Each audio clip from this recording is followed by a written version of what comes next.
Hello coders, நம்ம இந்த வீடியோவில் ரியாக்ட் நேட்டிவ்ல இருக்க இமேஜ் காம்பனன்ட் பற்றி பார்க்கலாம். ஸோ நம்ம ரியாக்ட் நேட்டிவ் ப்ராஜெக்டில் லோக்கல் இமேஜஸ்லாம் எங்கே ஆட் பண்ணியிருப்போம் அப்படின்னா, இப்போ பார்த்தீங்கன்னா ப்ராஜெக்டில் வந்து அசர்ட்ஸ்னு ஒரு ஃபோல்டர் இருக்குது. இந்த அசர்ட்ஸ் ஃபோல்டர் ஓப்பன் பண்ணி பார்த்தீங்கன்னா, இங்கே தான் வந்து நம்ம ரியாக்ட் நேட்டிவ்ல வர டிஃபால்ட் இமேஜஸ் எல்லாமே ஆட் ஆகிருக்கும். ஸோ இங்கே ஆட் ஆகிருக்க இமேஜஸ்லாம் நம்ம லோக்கல் இமேஜஸ் அப்படின்னு சொல்லுவோம். ஸோ இந்த கான்செப்ட் எக்ஸ்பிளைன் பண்ணுறதுக்காக நான் berry.pngன்னு இன்னொரு லோக்கல் இமேஜ் வந்து இதில் வந்து ஆட் பண்ணியிருக்கேன். ஸோ நீங்கள் உங்கள் இமேஜ் ஆட் பண்ணணுன்னா தேவையான இமேஜ் ஒரு பிஎன்ஜி ஃபார்மெட்டில் இருக்க ஒரு இமேஜ் வந்து டவுன்லோட் பண்ணிக்கோங்க. டவுன்லோட் பண்ணிவிட்டு அதை அசர்ட்ஸ் ஃபோல்டர் மேலே ட்ராக் அண்ட் ட்ராப் பண்ணால் இமேஜ் வந்து ஆட் ஆகிடும். ஓகே, ஸோ நான் இப்போ ஆட் பண்ணியிருக்க ஃபஸ்ட்டு வந்து நம்ம லோக்கல் இமேஜை வந்து எப்படி ரெண்டர் பண்ணி அப்ளிகேஷனில் காமிக்கலாம் அப்படின்னு சொல்லி ட்ரை பண்ணலாம். ஸோ ஃபஸ்ட்டு நான் இமேஜ் காம்பனண்ட் வந்து ஆட் பண்ணுறேன். நம்ம காம்பனண்ட் ஆட் பண்ணும்போது டேரெக்டாக வந்து இங்கே இம்போர்ட் ஆகணும். இன்கேஸ் உங்களுக்கு இம்போர்ட் ஆகலைன்னா அதை வெரிஃபை பண்ணிக்கோங்க, இம்போர்ட் பண்ணிக்கோங்க, மேனுவலாக இம்போர்ட் பண்ணிக்கோங்க. இப்போது இமேஜில் நமக்கு முக்கியமான ப்ராப் வந்து என்னென்னா சோர்ஸ். நம்ம இமேஜ் வந்து எங்கே இருக்குது அப்படின்னு வந்து இந்த இமேஜ் காம்பனண்ட்டுக்கு வந்து சொல்லணும். ஸோ இப்போ பார்த்தீங்கன்னா, இப்போ நம்ம ஃபஸ்ட்டு வந்து லோக்கல் இமேஜ் யூஸ் பண்ணுறதுனால நான் ரெக்வயர் அப்படின்னு சொல்லி போடுறேன். இந்த ரெக்வயருக்குள்ளே போயிட்டு நம்ம என்னென்னா இமேஜ் பாத் வந்து கொடுக்கணும். இப்போ இமேஜ் பாத் வந்து எப்படி ஸ்டார்ட் ஆகும்? இப்போ நான் டாட் வந்து கொடுக்குறேன்னு வச்சுக்கோங்களேன். டாட் வந்து நம்ம கரண்ட் டைரக்டரி. ஸோ நான் டாட் ஸ்லாஷ் கொடுத்தேன்னா இப்போ நம்ம ப்ராஜெக்டில் இருக்க ஃபோல்டர்ஸ்லாம் வந்து காமிக்குது. இப்போ நம்ம இமேஜ் வந்து அசர்ட்ஸ் ஃபோல்டருக்குள்ளே இருக்குது. ஸோ நான் போய் அசர்ட்ஸ் வந்து செலக்ட் பண்ணிக்கிறேன். செலக்ட் பண்ணிவிட்டு நெக்ஸ்ட்டு ஸ்லாஷ் பண்ணுறேன். berry.png இருக்குது. நம்ம அதை போய் செலக்ட் பண்ணிட்டோம்னா இப்போ வந்து சோர்ஸ் வந்து நம்ம செட் பண்ணிட்டோம். சோர்ஸ் வந்து அசர்ட்ஸ் ஃபோல்டரில் இருக்க இமேஜ் வந்து எடுக்கணும் அப்படின்னு வந்து செட் பண்ணியிருக்கோம். இப்போ நான் சேவ் பண்ணுறேன். சேவ் பண்ணிங்கன்னா ரெஃப்ரெஷ் ஆகிட்டு நமக்கு வந்து இமேஜ் வந்து இந்த மாதிரி லோட் ஆகிருக்கு. இப்போ நம்ம இமேஜுக்கு ஸ்டைல் வந்து செட் பண்ணலாம். So style is equal to styles dot image அப்படின்னு ஆட் பண்ணுறேன். நம்ம ஸ்டைல் இனிமேல் தான் ஆட் பண்ணணும். ஸோ இதை வந்து இப்போ இமேஜ்க்கு ஸ்டைல் ஆட் பண்ணலாம். ஃபஸ்ட்டு வந்து நான் டைமென்ஷன்ஸ் மட்டும் செட் பண்ணுறேன். width 300, height 300 அப்படின்னு செட் பண்ணியிருக்கோம். இப்போ சேவ் பண்ணுறேன். சேவ் பண்ணோன்னா வந்து நமக்கு இமேஜ் வந்து லோட் ஆகிருக்கு. ஸோ இப்போ வந்து பார்த்தீங்கன்னா நம்ம ப்ராப்பரான டைமென்ஷன் வந்து கொடுத்துருக்கோம். வித் ஹைட் அப்படின்னு சொல்லிட்டு. இப்போ இன்னும் நம்ம இமேஜ் வியூ எப்படி இருக்குன்னு பார்க்குறதுக்காக நான் பார்டர் வந்து ஆட் பண்ணுறேன். ஸோ பார்டர் வித் வந்து 1ன்னு செட் பண்ணுறேன். 1ன்னு செட் பண்ணிவிட்டு பார்டர் கலர் வந்து செட் பண்ணலாம். பார்டர் கலர் வந்து கிரே அப்படின்னு செட் பண்ணுறேன்.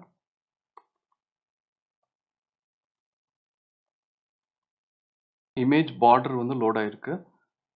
ஸோ இப்போ நம்ம வந்து டைமென்ஷன்ஸ் வந்து அந்த இமேஜுக்கு சூட்டபுளாக கொடுத்துருக்கனால இமேஜ் வந்து ப்ராப்பராக லோட் ஆகிருக்கு.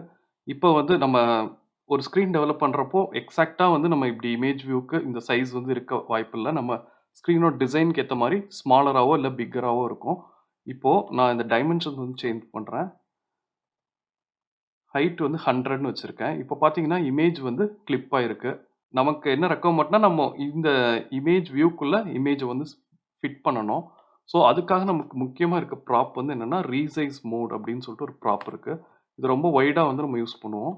ஸோ பார்த்தீங்கன்னா ரீசைஸ் மோட்ஸ் வந்து இது மாதிரி 5 ரீசைஸ் மோட் இருக்குது. Centre, contain, cover, repeat, stretch அப்படின்னு சொல்லிட்டு. இப்போ டிஃபால்ட்டாக வந்து நம்ம கவர் அப்படின்ற ரீசைஸ் மோட் வந்து இருக்கும். இப்போ பார்த்தீங்கன்னா நான் கவர் கொடுக்குறேன்னா எந்த டிஃப்ரென்ஸும் இருக்காது. ஏன்னா வந்து அதான் வந்து டிஃபால்ட்டாக இருக்க ரீசைஸ் மோட். இப்போ நான் இந்த ரீசைஸ் மோடை நெக்ஸ்ட் இது மாற்றுறேன். சென்டர் அப்படின்னு சொல்லி மாற்றுறேன். சென்டர்னு மாற்றினோன்னா இப்போ வந்து இமேஜ் வந்து அதுக்குள்ளே ஃபிட் ஆகிடுக்கு நம்ம கொடுத்துருக்க இமேஜ் வியூ சைஸ்க்கு. ஸோ இது மாதிரி பார்த்தீங்கன்னா இப்போ நம்ம ரிப்பீட் கொடுத்தோன்னா நம்ம கொடுத்துருக்க இமேஜ் வியூ சைஸ்க்குள்ளே இமேஜ் வந்து ரிப்பீட் ஆகிடுக்கு. ஸோ இது மாதிரி நம்ம வந்து இமேஜ் வியூக்கு ரீசைஸ் மோட் வந்து பார்த்தீங்கன்னா ஒரு ஜென்ரலாக ஒரு 5 ரீசைஸ் மோட்ஸ் வந்து இருக்குது பை டிஃபால்ட்டாக. ஸோ அதை வந்து நம்ம செட் பண்ணிவிட்டு நமக்கு தேவையான மாதிரி இமேஜை வந்து உள்ளே வந்து நம்ம இமேஜ் வியூக்குள்ளே ஃபிட் பண்ணலாம். லோக்கல் இமேஜ் வந்து நம்ம டிஸ்ப்ளே பண்ணிகிட்ருக்கோம். இப்போ எப்படி இமேஜ் வந்து ஒரு நமக்கு ஜென்ரலாக ஒரு ப்ராஜெக்ட் பண்ணுறப்போ இமேஜ் வந்து எல்லா இமேஜஸும் நம்ம லோக்கல் வந்து ஆட் பண்ணியிருக்க மாட்டோம். ஒரு யூஆர்எல் இருந்து தான் புல் பண்ணுற மாதிரி இருக்கும். ஸோ அதை வந்து பார்க்கலாம். ஒரு இமேஜை யூஆர்எல் இருந்து புல் பண்ணுறதுனா நமக்கு என்ன தேவை அப்படின்னு சொல்லி பார்க்கலாம். அகெயின் இமேஜ் டேக் வந்து ஆட் பண்ணியிருக்கோம். இமேஜ் டேக் ஆட் பண்ணிவிட்டு சோர்ஸ் வந்து செட் பண்ணணும். இப்போ நான் சோர்ஸ் வந்து எங்கேருந்து எடுக்க போகிறேன்னா, இப்போ பார்த்தீங்கன்னா நம்ம லாரம் பிக்சம்னு ஒரு சைட் இருக்கு. இதில் பார்த்தீங்கன்னா நம்ம சாம்பிள் இமேஜஸ் எதுனா வேணால் இங்கேருந்து எடுத்துக்கலாம். ஸோ நான் இந்த யூஆர்எல் தான் வந்து யூஸ் பண்ண போகிறேன். பிக்சம் ஃபோட்டோஸ் அப்படின்னு சொல்லி இந்த யூஆர்எல்ல காப்பி பண்ணிக்கிறேன். காப்பி பண்ணிவிட்டு சோர்ஸில் வந்து யூஆர்ஐ அப்படின்னு கொடுக்கணும். ஸோ இது இந்த லாரம் பிக்சம் என்ன பண்ணணும்னா நமக்கு ஒவ்வொரு டைமும் ரேண்டமாக இமேஜஸ் வந்து பிக் பண்ணி நம்ம அப்ளிகேஷனுக்கு வந்து அனுப்பிச்சிட்ருக்கோம். ஸோ இப்போ அதை யூஸ் பண்ணியிருக்கேன். ஸ்டைல்ஸ் வந்து நம்ம ஏற்கனவே இருக்க இந்த ஸ்டைலே வந்து காப்பி பண்ணிக்கிறேன்.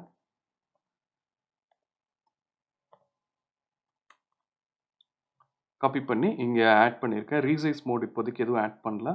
இப்போ பார்த்தீங்கன்னா இந்த இமேஜ் வந்து நமக்கு அந்த பர்டிகுலர் யூஆர்எல்லேருந்து பிக் ஆகுது. ஸோ ஹெச்டிடிபிஎஸ்ல இருக்க ஒரு இமேஜ் வந்து இங்கே வந்து லோட் பண்ணியிருக்கோம். ஸோ அகைன் வந்து இங்கே ரீசைஸ் மோட் நமக்கு தேவையான மாதிரி மாற்றிக்கலாம். இப்போ பை டிஃபால்ட்டாக நான் சொன்ன மாதிரி ரீசைஸ் மோட் வந்து கவர்ன்னு இருக்கும். நம்ம அதுக்கு தேவையான மாதிரி மாற்றிக்கலாம். இப்போ ஃபார் எக்ஸாம்பிள் வந்து நம்ம கண்டெயின் அப்படின்னு வந்து கொடுக்குறோன்னா சாரி ஸோ கண்டெயின் கொடுக்குறோன்னா அதுக்கேற்ற மாதிரி வந்து மாறும். இப்போது இந்த இமேஜ் கரெக்டாக வர்றதுக்கு நம்ம கவரே வந்து ஃபைன். ஸோ கவர் கொடுத்தோன்னா இந்த இமேஜ் வந்து ப்ராப்பராக லோட் ஆகுது. நெக்ஸ்ட்டு பார்த்தோன்னா ஜென்ரலாக சர்வரில் வந்து நம்ம சர்வரில் இருக்க இமேஜ் வந்து புல் பண்ணுறப்போ நம்ம என்ன பண்ணுவோம்னா base64ன்ற ஒரு என்கோடிங் மூலமாக தான் வந்து நம்ம சேவ் பண்ணி வச்சுருப்பாங்க சர்வரில். அதை வந்து புல் பண்ணுவோம். ஸோ எப்படி base64 என்கோடிங் யூஸ் பண்ணி புல் பண்ணுறது அப்படின்னு பார்க்கலாம். ஸோ base64க்கு சேம் யூஆர்ஐ இதுதான் வந்து யூஸ் பண்ணணும். என்னன்னா நமக்கு ஜென்ரலாக வந்து யூஆர்எல் எப்படி இருக்கும்னா இப்போ நான் இதை காப்பி பண்ணி வச்சுருக்கேன். இந்த யூஆர்எல் பார்த்தீங்கன்னா இது ரியாக்ட் நேட்டிவ் வெப்சைட்டில் இருக்க ஒரு யூஆர்எல் தான். ஏன்னா வந்து base64ஓட இருக்கிற யூஆர்ஐ என்கிட்ட வேறு எதுவும் இல்லை. இப்போ base64 என்கோடிங் இருக்க ஒரு இமேஜை வந்து நம்ம சோர்ஸில் அனுப்பி அதை வந்து லோட் பண்ணியிருக்கோம் இமேஜ் வியூவில். ஸோ மற்ற ப்ராசஸ் எல்லாம் சேம் தான். அந்த ப்ராப்ஸ் இது எல்லாமே சேம் தான். ஸோ இப்போ பார்த்தீங்கன்னா ஃபஸ்ட்டு நம்ம லோக்கல் இமேஜில் இருந்து லோக்கல் ப்ராஜெக்டில் இருக்க ஒரு இமேஜை எடுத்து லோட் பண்ணியிருக்கோம். நெக்ஸ்ட்டு வந்து யூஆர்எல்ல இருக்க ஒரு இமேஜ் வந்து எப்படி எடுத்து லோட் பண்ணுறது அப்படின்னு பார்த்தோம். தேர்ட் வந்து நம்ம ஜென்ரலாக வந்து சர்வரில் வைக்கும்போது base64 என்கோடிங்கோட இமேஜை வந்து சேவ் பண்ணுவோம். அந்த இமேஜை எப்படி நம்ம இமேஜ் வியூவில் லோட் பண்ணுறது அப்படின்னு சொல்லி பார்த்தோம். ஸோ நான் ஏற்கனவே சொன்ன மாதிரி நமக்கு முக்கியமாக இங்கே யூஸ் பண்ணுற ப்ராப் வந்து ரீசைஸ் மோட். இது தவிர இப்போ நான் ரியாக்ட் நேட்டிவ் வெப்சைட் வந்து போகிறேன். இப்போது இமேஜ் காம்பனண்ட் வந்து கிளிக் பண்ணியிருக்கேன். ஸோ இங்கே பார்த்தீங்கன்னா இதுக்கு வந்து நிறைய ப்ராப்ஸ் இருக்குது நம்ம இமேஜுக்கு. நமக்கு தேவையான மாதிரி வந்து ப்ராப்ஸ் வந்து யூஸ் பண்ணிக்கலாம். ப்ராப்ஸ் ப்ளஸ் மெத்தட்ஸும் வந்து இருக்குது. Inbuilt methods. ஸோ இதுவும் வந்து யூஸ் பண்ணிக்கலாம். நெக்ஸ்ட்டு இப்போ நம்ம இமேஜ் வந்து எப்படி லோட் பண்ணுறதுன்னு பார்த்தோம். இப்போ இமேஜ் பேக்ரவுண்ட் வந்து எப்படி யூஸ் பண்ணுறது அப்படின்னு சொல்லி பார்க்கலாம். இமேஜ் பேக்ரவுண்ட் நம்ம எதுக்கு யூஸ் பண்ணுவோம்னா கம்ப்ளீட்டாக இப்போ நம்ம ஒயிட் பேக்ரவுண்ட் இருக்குது. இந்த வியூக்கு வந்து ஒயிட் பேக்ரவுண்ட் இருக்குது. இதுக்கு பதிலாக நம்ம ஏதாவது ஒரு காம்போனண்ட்டுக்கு கம்ப்ளீட்டாக வந்து ஒரு இமேஜை வந்து பேக்ரவுண்டாக செட் பண்ணோம்னா நம்ம இமேஜ் பேக்ரவுண்ட் வந்து யூஸ் பண்ணுவோம். அதை எப்படி யூஸ் பண்ணுறது அப்படின்னு பார்க்கலாம். இப்போது இந்த இமேஜஸ் எல்லாம் ரிமூவ் பண்ணிட்டேன். அதே மாதிரி இங்கேருந்து ஸ்டைலும் வந்து எடுத்துட்டேன். ஸோ இப்போதைக்கு திரும்ப ஒரு blank ப்ராஜெக்ட். ஸோ இங்கே போயிட்டு நான் இமேஜ் பேக்ரவுண்ட் வந்து ஆட் பண்ணுறேன். இமேஜ் பேக்ரவுண்ட் பார்த்தீங்கன்னா இது எப்பயுமே வந்து ரேப் பண்ணுற காம்போனன்ட் தான். இது செல்ஃப் க்ளோசிங் காம்போனன்ட் கிடையாது. ஏன்னா வந்து நம்ம இமேஜ் பேக்ரவுண்ட்குள்ளே தான் நமக்கு மற்றது என்ன காம்போனன்ட் இமேஜ் பேக்ரவுண்ட் வந்து பேக்ரவுண்டாக இருக்க இமேஜை வந்து செட் பண்ணோம். அது மேலே நம்ம காம்போனன்ட்ஸ் நமக்கு தேவையான யூஐ காம்போனன்ட்ஸ் வந்து ஆட் பண்ணிக்குவோம். இப்போ இமேஜ் பேக்ரவுண்ட் ஆட் பண்ணியிருக்கேன். இதுக்கும் வந்து முக்கியமான ப்ராப்ஸ் வந்து சோர்ஸ் தான். ஏன்னா எங்கேருந்து வந்து இமேஜ் வருது அப்படின்னு அதுக்கு தெரியணும். ஸோ இப்போ பார்த்தீங்கன்னா நான் அதே தான் அந்த லாரம் பிக்சம் வெப்சைட்டில் இருக்க இமேஜ் தான் எடுத்து லோட் பண்ண போகிறேன். அதை வந்து பேக்ரவுண்டாக வச்சுக்கலாம். இப்போ பார்த்தீங்கன்னா நான் ஸ்டிக்கியில் காப்பி பண்ணி வச்சுருக்கேன் யூஆர்எல். இப்போ லாரம் இப்சம் வந்து என்ன பண்ணணும் நம்ம ஒவ்வொரு தடவை ஹிட் பண்ணுறப்பையும் அது ரேண்டம் இமேஜஸ் தான் வந்து கொடுக்கும். நெக்ஸ்ட் நம்ம அடுத்து இருக்கிறது வந்து டைமென்ஷன் வந்து பாஸ் பண்ணுறோம். என்ன டைமென்ஷனில் வந்து நமக்கு இமேஜ் தேவைன்னு. இப்போ நம்ம ஃபுல் ஸ்க்ரீன் வந்து யூஸ் பண்ண போகிறனால நான் ரஃபாக வந்து ஹைட் அண்ட் விட்த் வந்து 500 300 கொடுக்குறேன். எனிவே வந்து நம்ம ரீசைஸ் மோட் மூலமாக நம்ம அதை வந்து மேட்சப் பண்ணிக்கலாம். இப்போ பார்த்தீங்கன்னா இப்போ இதை ஹிட் பண்ணுறேன்.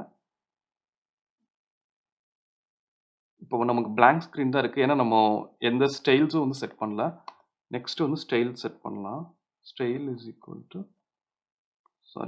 ஸ்டைல்ஸ் டாட் பிஜி இமேஜ் அப்படின்னு சொல்லி வச்சுக்கிறேன்.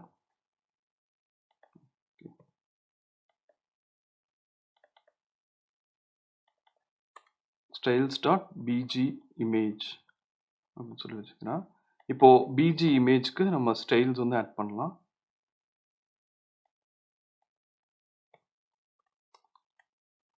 இப்போ bg இமேஜ்ல ஃபர்ஸ்ட் என்னன்னா நமக்கு வந்து இது ஃபுல் ஸ்க்ரீன் வரணும். ஃபுல் ஸ்க்ரீன் வரணும் அப்படின்றதுக்காக ஃப்ளெக்ஸ் 1 வந்து ஆட் பண்றேன். ஆட் பண்ணிட்டு அதோட விட்த் ஹைட் வந்து செட் பண்றேன். விட்த் வந்து 100% அப்படின்னு செட் பண்ணிடலாம். ஏன்னா இது நமக்கு கம்ப்ளீட்டா வந்து நம்ம பேக்ரவுண்டே இந்த ஒயிட் பதிலாக நம்ம அது வந்து செட் பண்றோம். ஸோ விட்த் 100%, ஹைட்டும் வந்து 100% அப்படின்னு செட் பண்ணிடுறேன். இப்போ பார்த்தீங்கன்னா நான் சொன்ன மாதிரி இது ரேண்டம் இமேஜஸ் தான். நமக்கு ஒவ்வொரு தடவை ஒவ்வொரு இமேஜ் லோட் ஆகும் நம்ம லாரம் பிக்சம் யூஸ் பண்ணுறப்போ. ஸோ இப்போ வந்து நமக்கு இந்த இமேஜ் வந்து லோட் ஆயிருக்கு. இப்போ இந்த இமேஜ்க்குள்ள நம்ம இப்போ இமேஜ் பேக்ரவுண்ட் வந்து யூஸ் பண்ணியிருக்கோம். ஸோ கம்ப்ளீட் பேக்ரவுண்ட் வந்து இமேஜால ஃபில் ஆயிருக்கு. இப்போ நெக்ஸ்ட் வந்து உள்ள காம்போனன்ட் நம்ம ஒரு டெக்ஸ்ட் காம்போனன்ட் வந்து ஆட் பண்ணலாம். டெக்ஸ்ட் ஹாய் ரியாக்ட் அப்படின்னு ஆட் பண்ணியிருக்கேன். ஸோ இப்போ பார்த்தீங்கன்னா டெக்ஸ்ட் வந்து நமக்கு மேலே வந்து லோட் ஆயிருக்கு. இதை நம்ம கரெக்டாக வந்து சென்டருக்கு கொண்டு வர்றதுக்கு நம்ம இங்கே போயிட்டு ஸ்டைல் ஆட் பண்ணலாம். ஆல்ரெடி நம்ம இமேஜ் பிஜி இமேஜ்க்குள்ள அலைன் ஐட்டம்ஸ் ஆட் பண்ணோம்னா நம்ம இது வந்து இப்போதைக்கு தெரிஞ்சுக்கோங்க. இது வந்து ஃப்ளெக்ஸ் பாக்ஸ்க்கானது. நம்ம இது டீட்டெயிலாக இன்னொரு வீடியோவில் பார்க்கலாம். அலைன் ஐட்டம்ஸ் சென்டர் அப்படின்னு ஆட் பண்ணிக்கிறேன். நெக்ஸ்ட்டு ஜஸ்டிஃபை கண்டென்ட் வந்து ஆட் பண்ணிக்கலாம். அதையும் வந்து நான் சென்டர்னு கொடுத்துட்றேன். ஸோ இப்போ நம்ம டெக்ஸ்ட் வந்து சென்டரில் வந்துருச்சு. இப்போ டெக்ஸ்ட்டுக்கு கொஞ்சம் ஸ்டைல்ஸ் ஆட் பண்ணலாம். ஸோ தட் அது வந்து கிளியராக விசிபிளாக இருக்கும். டெக்ஸ்ட்டுக்கு போயிட்டு நான் ஸ்டைல் ஆட் பண்ணுறேன். Style is equal to styles dot டெக்ஸ்ட்னு ஆட் பண்ணுறேன். இப்போதைக்கு நம்ம சிம்பிள் ப்ராஜெக்ட் பண்ணுறதுனால ரேண்டமாக நேம்ஸ் கொடுக்குறேன். பட் நம்ம ஒரு ப்ராப்பராக ஒரு ப்ராஜெக்ட் பண்ணுறப்போ நம்ம ப்ராஜெக்ட் நேம் ப்ரிஃபிக்ஸ் இல்லை அந்த காம்பனன்ட் நேம் ப்ரிஃபிக்ஸ் வச்சு கொடுக்கணும். இல்லைன்னா ஸ்டைல் கிளாஷ் ஆச்சுன்னா நமக்கு வந்து எக்ஸ்பெக்டட் அவுட்புட் வந்து கிடைக்காது. ஸோ இப்போதைக்கு டெக்ஸ்ட்னு ஆட் பண்ணியிருக்கேன். ஃபஸ்ட்டு வந்து டெக்ஸ்ட்டோட கலரை வந்து சேஞ்ச் பண்ணுறேன். பேக்ரவுண்ட் கலர் yellow அப்படின்னு கொடுக்குறேன். கொடுத்துட்டு சேவ் பண்ணி பார்க்குறேன். ஸோ இப்போ பேக்ரவுண்ட் கலர் ஆட் ஆயிருக்கு. ஸோ நான் இதை வந்து கலராக மாற்றிக்கிறேன்.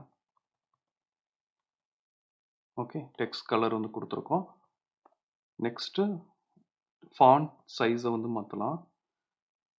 ஃபாண்ட் சைஸ் வந்து 40 அப்படின்னு கொடுக்குறேன். ஸோ நல்லா ஷோ ஆகும். அடுத்து ஃபாண்ட் வெயிட் மாற்றிக்கலாம்.